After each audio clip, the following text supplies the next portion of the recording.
Mpenzi mtazamaji wa Mjadala TV, nadhani utakuwa unajiuliza maswali mengi kwamba ni kwa nini Gen Z mkoani Mwanza wameanza kutusumbua mapema.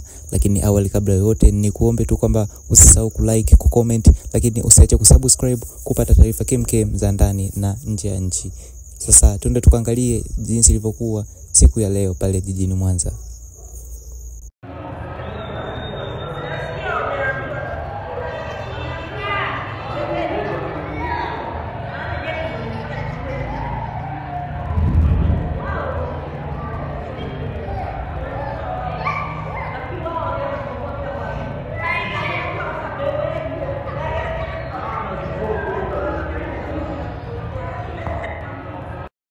Naam, hapo ndo ilipokuwa pale jijini Mwanza siku ya leo, lakini nikusihi tu usisahau kusubscribe ili uwe wa kwanza kupata kile kinachojiri kuelekea tarehe 9 na siku zingine zijazo. Asante.